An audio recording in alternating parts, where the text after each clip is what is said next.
Ave Maria, frères et sœurs, heureux de vous retrouver encore aujourd'hui pour continuer notre cheminement. Et nous sommes en train d'étudier les 7 péchés capitaux, histoire de pouvoir analyser notre vie et de refaire un nouveau chemin avec le Seigneur. Les 7 péchés capitaux parce que ce sont des péchés qui occasionnent d'autres péchés.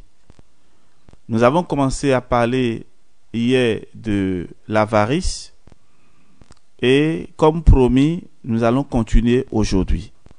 Votre serviteur, le Père Jean-Raphaël Marie Tonouji, avec vous pour continuer ce thème que nous tirons du livre « Tire-moi de la boue » des moyens humains et spirituels pour se libérer des péchés capitaux, du Père Bovary Léo, ordre des prêcheurs dominicains. Alors aujourd'hui, nous avons promis continuer avec l'avarice et nous parlons maintenant de la vie entre le don et la garde. Une chose est de fustiger l'avarice comme un péché capital, autre chose est de chercher comment trouver l'équilibre dans notre monde où le réalisme de la vie doit nous pousser comme chrétiens à découvrir notre capacité à garder ou à donner. En tout cas, il faut trouver le juste milieu entre l'avarice et la prodigalité.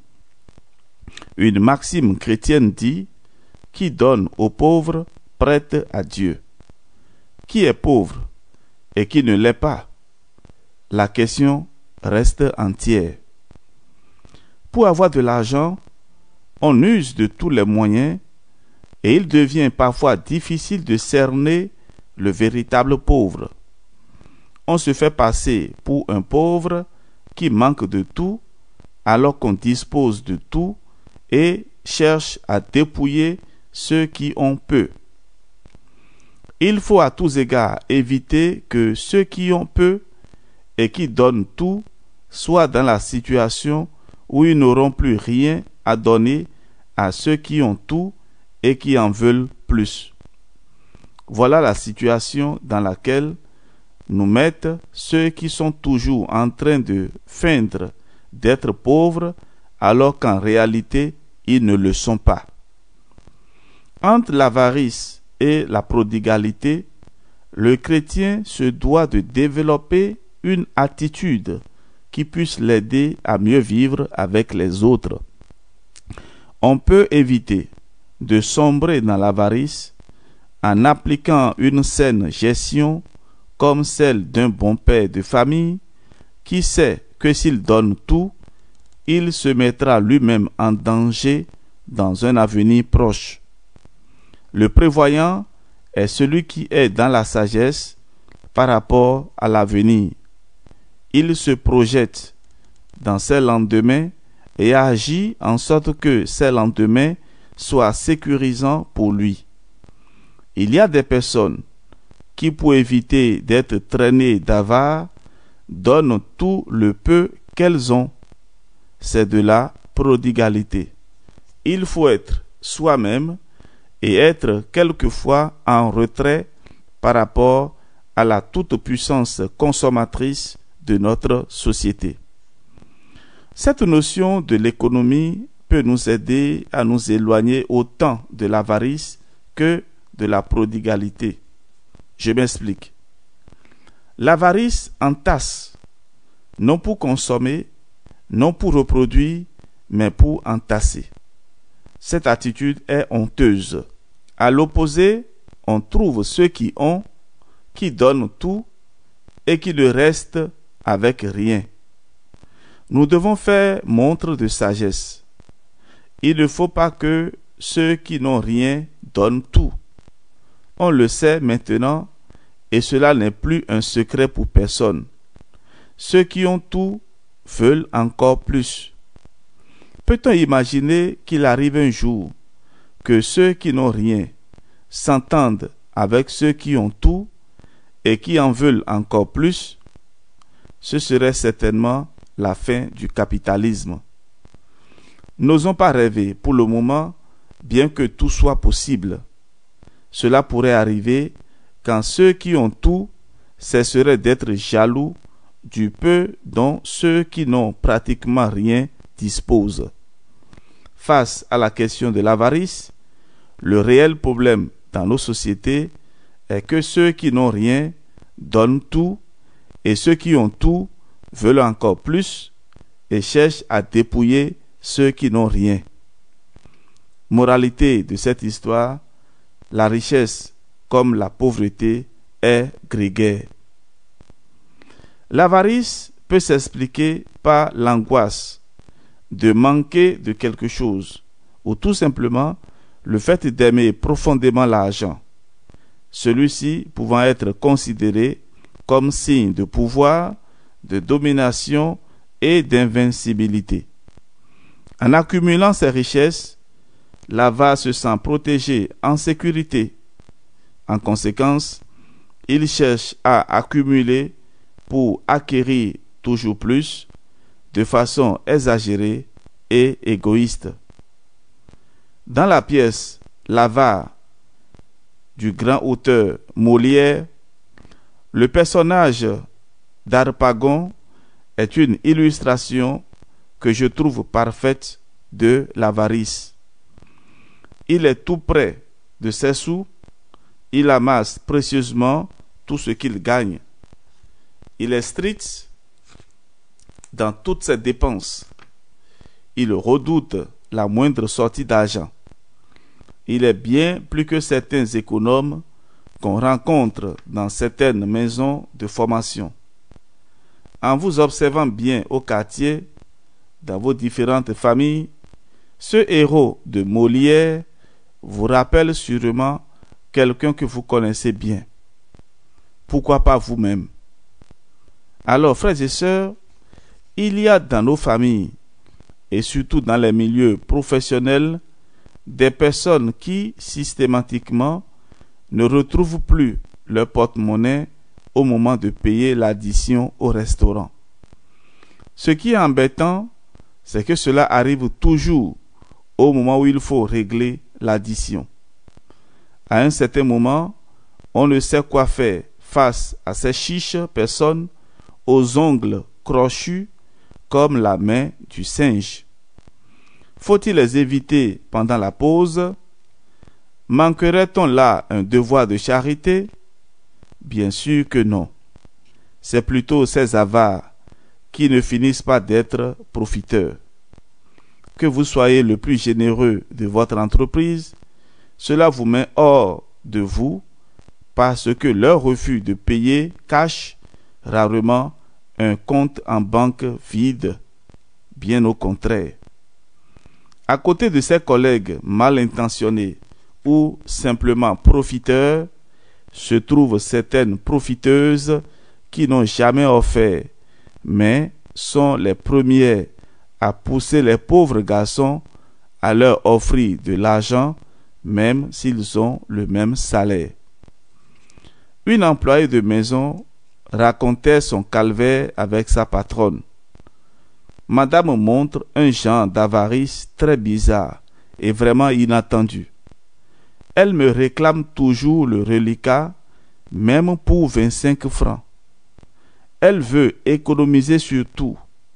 Elle me renvoie à la pharmacie ou à la boulangerie quand, par manque de monnaie, on me retient quelques pièces.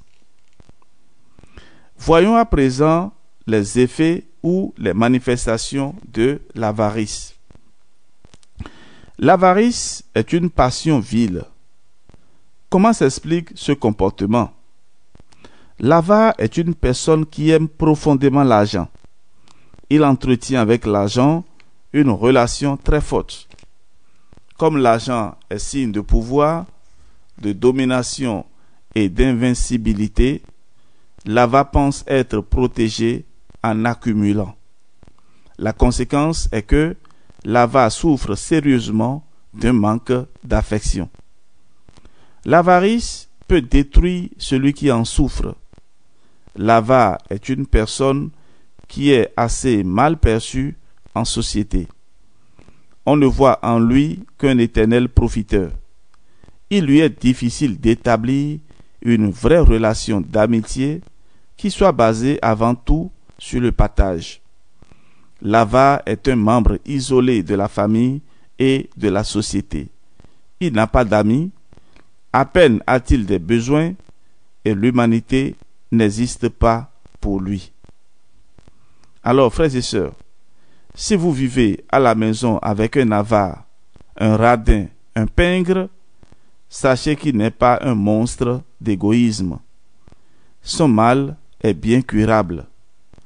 Apprenez-lui qu'il existe une multitude d'autres moyens que l'argent pour prouver son attachement. Dites-vous aussi que s'il agit ainsi, ce n'est pas innocent. Il a peut-être été longtemps privé de quelque chose de beaucoup moins matériel, comme de l'affection, par exemple.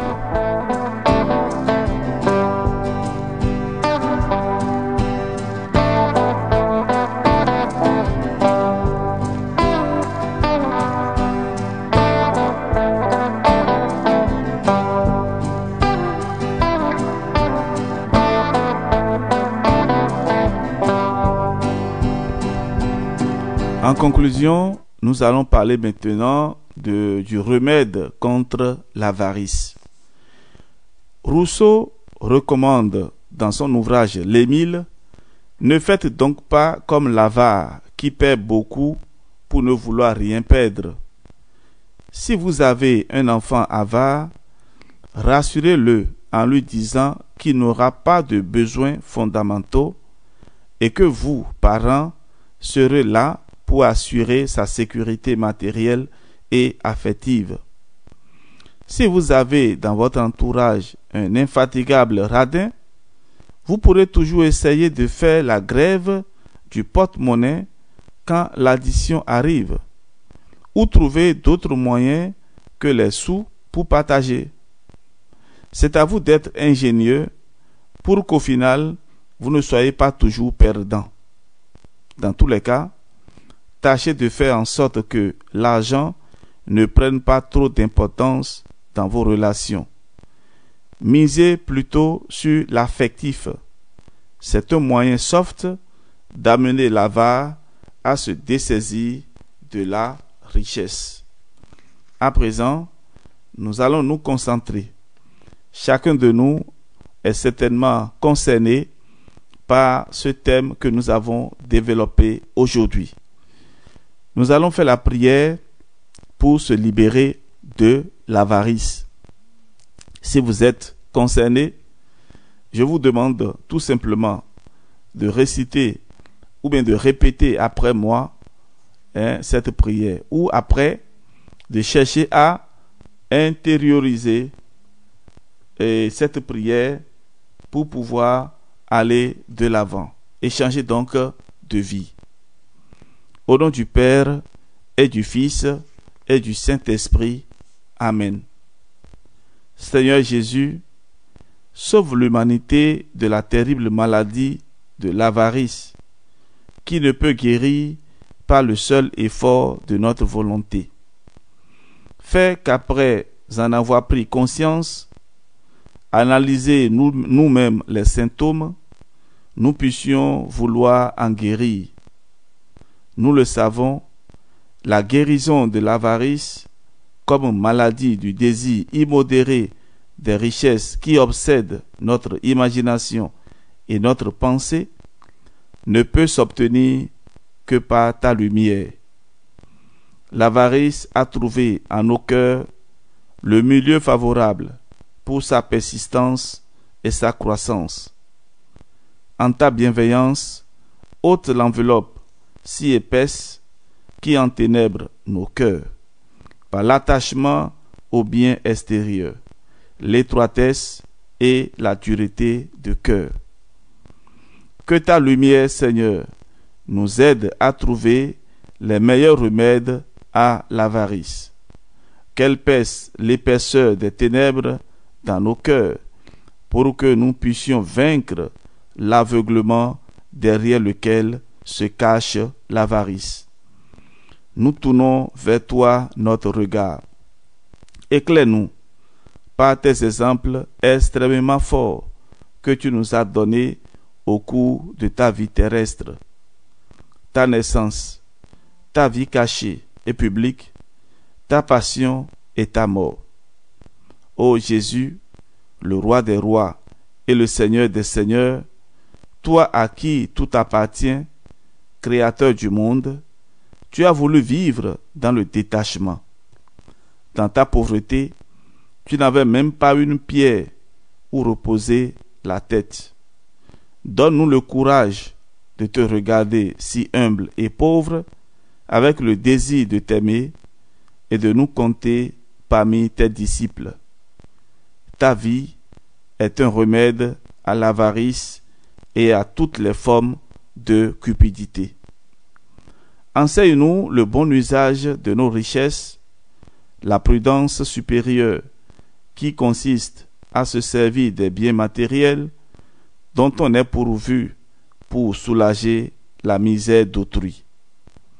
Montre-nous dans quelle direction il faut aller pour acquérir les vertus de libéralité, de compassion et de charité fraternelle, pour qu'enfin notre vie brille d'un éclat particulier. Amen. Gloire au Père, et au Fils, et au Saint-Esprit, au Dieu qui est, qui était et qui vient, pour les siècles des siècles. Amen. Frères et sœurs, ainsi s'achève notre méditation de ce jour. Demain, nous allons continuer avec un autre péché capital, l'envie. Que Dieu notre Père vous bénisse et vous protège, au nom du Père et du Fils et du Saint-Esprit. Amen. Si vous avez des questions particulières, vous pouvez nous écrire par WhatsApp, plus 229 67 20 14 14. Votre serviteur, le Père Jean-Raphaël Mariton, nous dit: je vous bénis dans le saint nom de Jésus et de Marie. En comptant sur la miséricorde de Dieu, on se donne rendez-vous pour demain. Ave Maria.